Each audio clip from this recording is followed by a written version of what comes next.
네, 안녕하십니까. 오늘 1월 16일 월요일입니다. 오늘 마감 시간인데, 음, 에로 배우라고 적어놨죠.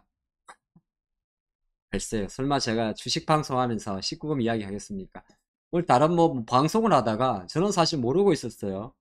뭐 이제 작년에 뭐 태조 유방원 이런 단어가 있다 보니까 뭐 갖다 붙였다 볼 수 있는데 약간 저는 동의를 못 하겠어요. 에너지, 로봇, 배터리, 우주, 항공우주 관련주가 올해 조금 주목받지 않은 그런 내용인데, 뭐 로봇까지는 괜찮아요. 근데 배터리는 아직 긴가민가하고 우주라는 건 아직 뭐, 물론 이제, 우주 테마도 생기겠는데, 그렇게 아마 관련주가 많지 않아서, 많이 안 줄 것 같고, 에너지도 마찬가지인데, 사실 요 이야기 하나 하고, 오랜만에 제가 약간, 저도 이제 좀 부담이 되나 봐요. 숨고르기 준비 이렇게 적어 놨는데, 시향을 한번 보도록 하겠습니다. 자, 에로비오 이야기는 좀 이따 하고요. 뭐 좋아하지 마세요. 자, 코스피가 이제 9거래일 연속 올랐죠. 많이 올랐는데, 이제 뭐가 보이냐면, 이제는 뭐가 보이냐면, 과열 신호가 조금 보입니다. 과열 신호가. 어떤 과열 신호? 항상 이제 저희가 배열을 이렇게 이제 5일선, 60일선이 끌고 오고 나면, 이 다음부터는 대부분이 약간 그 숨고리가 좀 나오는 게 있어요. 물론 그게 미리 예단할 수 없습니다만은, 어떻게 보게 되면 뭐라고 할까?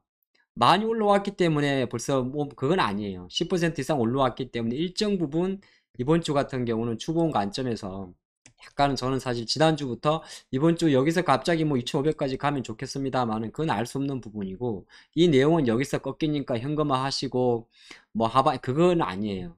일정 부분 어느 정도 여러 가지 데이터상으로 아직은 정확하게는 안 잡히지만 저희는 이제 보면 좀 볼 수가 있죠. 어느 정도의 요 기술적으로 5일선과 60일선이 상향 돌파했을 경우에는 일정 부분 순고리가 조금 들어가는 패턴이 있습니다. 코스닥도 마찬가지. 코스닥은 내일이면 이제 5일선이 60일선을 상향 돌파하게 되는데 그런 관점에서 봤을 때는 지수는 약간 그런 흐름이 조금 있어요. 근데 수급에서는 사실 아직까지는 잘 잡히지가 않아요. 외국인이 오늘까지 해가지고 거의 뭐 글쎄요, 다 합쳐보면 대략 한 3조 원 정도를 새해 들어서 매수를 했습니다. 열심히 샀죠. 열심히 샀는데 일정 부분 계속 사기 때문에 여기가 뭐 다 왔다 말은 못 하겠는데 오늘 같은 흐름에서 놓고 보면 역시나 오늘은 외국인들이 코스피에서 뭐 금융주를 가장 좀 많이 샀어요. 금융신한주주, 하나금융주, 헤비금융, 카카오뱅크 이렇게 많이 사고 근데 약간 특징은 LG 삼성전자가 1위가 아니네요. 이것도 특징입니까? 특징이에요.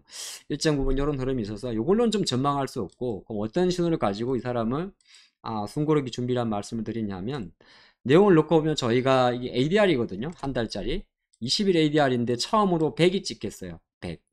정말 100이네. 이거는 12월 8일 동시 만기 이후 한 달여 만입니다. 그래서 물론 21선이니까 이렇게 찍힌 게 있지만은 ADR 지수 자체가 이제 100% 왔다는 거는 지금은 코스피가 확실히 지수가 상승 종목보다 빠르죠. 이 말은 뭐냐 하면 금융주라든지 외국인 주도의 장이어서 그래요.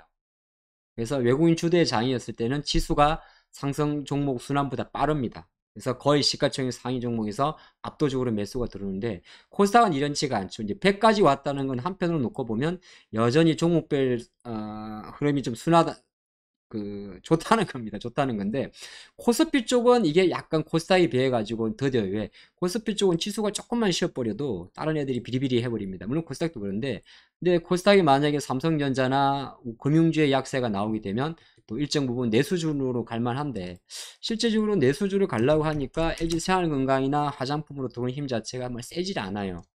코스맥스에 들어오고 한번 합니다만은 그렇게 강하지 않고, 또 대한유와 같은 종목에 배팅이 들어오긴 했습니다만은 이건 뭔가 좀 뭐라 그럴까 올로는 가는데 조금 버거워하는 게 보여요. 이거는 사실 말로 표현할 수는 없어요. 코스닥도 동일하게 한 달여 만에 100%가 왔습니다. 근데 코스닥은 확연히 틀어져. 예, 코스닥은 오히려 코스피랑 달리 코스피는 아까 빨간색이 밑에 있었어요.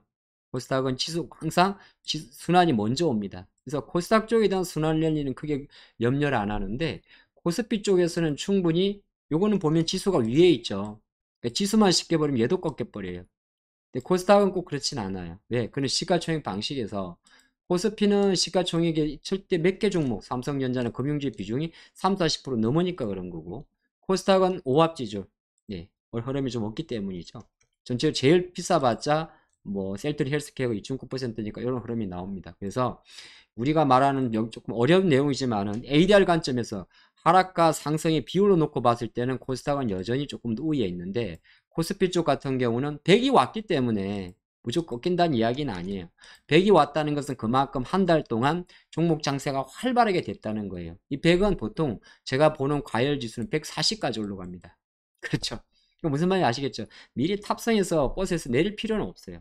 하지만 일정 부분 시장이 언제든지 순환 속도를 할 수 있겠거나, 우리는 항상 그런 거거든요. 추세 추종적인 매매를 하면서도 일정 부분 뭔가 돌다리를 두들고 싶을 때가 있습니다. 그 부분은 오늘 좀 이야기해봤고, 제목에 나와 있는 갑자기 애로 배우라고 해서 엉뚱한 생각하고 야한 생각하고 들어오신 분들 있죠? 없겠죠, 당연히. 자, 에너지 같은 경우는 사실 지금 투자하기가 되게 전 애매하다고. 에너지의 기준을 과연 LG 에너지 솔루션 같은 ESS로 잡아야 될지, 아니면은 뭐 효성중공업 같은 수소 쪽으로 잡아야 될지, 이건 좀 알 수는 없어요. 알 수는 없습니다. 그렇다고 조선 천연가스 쪽도 아닌 것 같고, 어쨌든 간에 유일하게 움직이지 않은 종목은 LG 에너지 솔루션이에요, 아직까지. 이렇게 좋은 어떤 상당히 좋은 데이터를 갖고 있더라도. 제가 연일 LG 이야기 많이 하는데, 한번 계속적으로 어쨌든 제 눈에는 계속 이쪽이 보여요. 외국인들이 계속 사는 게. 아직까지 우리가 그런 말도 있어요. 내려가기 위해서 올라간다고. 그래서 에너지 쪽에서는 그래도 배터리 쪽이 아직까지 시세를 뿜지 않았나 볼 수 있을 것 같고, 뭐 로봇은 뭐 여러분 많이 아시죠? 뭐 가장 일본계 합쳤으니까 레인보우 보면 알 수 있을 것 같아요. 로봇은 이제 여러분들도 새로 덤비기에는, 최근 이제 신규주 쪽에서 SBB 테크처럼 수고 부담이 없는 쪽에서도 한번 돌았거든요. 그래서 로봇은 제가 보니까 한번 로테이션이 쫙 돈 것 같아요. 네, 그렇게 좀 봐드리겠고, 나머지가 또 하나가 배터리잖아요. 배터리는 이제 에너지랑 제가 같이 연결해 봤어요. 네, 배터리는 에너지랑 좀 같이 연결해. 물론 뭐 다른 것도 있을 수가 있는데, 에너지라 그러면 조금 더 넓혀서 보게 되면, 뭐 예를 들어서 여러분들이 부산 에너빌리티 같은 원전도 그쪽으로 생각해 볼 수는 있는데, 원전은 아무래도 이번 아랍에미레이트 사절단 관련해서 선반영이 됐다가 차익률을 좀 세게 들어온 것 같아요. 왜? 두바이기 때문에 그렇습니다. 2009년 우리나라는 중동 첫 박, 바카라가 아니고, 항상 헷갈려요. 바카라는 카지노고. 큰일 났네. 바리카? 큰일 났네, 이거. 어쨌든 두바이의 첫 원전 4기를 수주하게 돼요. 바라카군요. 바라카 원전입니다. 근데 그래서 안전기술하고 이렇게 올랐었는데, 이거는 이제 약간 신입 같단 말이에요. 그렇다고 CS 윈드 같은 풍력 쪽도 약간은 달렸어요. 그리고 하나솔루션 같은 태양광 쪽도 약간 달렸어요. 그래서 요 배터리 쪽은 뭐 에너지 쪽은 이게 지금 배우하고 배터리하고 에너지를 같이 이야기 드리는데, 글쎄 뭐 이렇게 말장난 같이 아직은 아니지 않나 보는 거고, 우주는 이제 아직은 알 수 없어요. 저도 뭐 계속 뭐 한국항공우주나 아니면은 하나에어로스페이스나 보긴 보는데, 다른 종목도 있죠. 뭐 작은 종생도 있습니다만은, 지금 투자 관점에서는 이게 올해 주도주가 될 사인가는 잘 모르겠어요, 아직까지. 뭐 어쩌고 돌다 보니까 오늘의 마감 시황은 운만 띄우다가 맞추는 것 같은데, 첫 번째 포인트를 잘 기억하시면 좋을 것 같아요. 일단은 지금 보게 되면 환율도 내려가고 중국도 벌써 3,200포인트 다 좋습니다. 좋을 때는 턱없이 좋아 보여요. 환율도 내려가고 유가도 올라오고. 그런데 우리가 늘 생각하는 부분은 나스닥도 이제 11,000까지 왔고, 그렇죠? S&P도 이제 4,000선까지 왔고, 다 왔다는 이야기는 아니에요. 무슨 말이죠?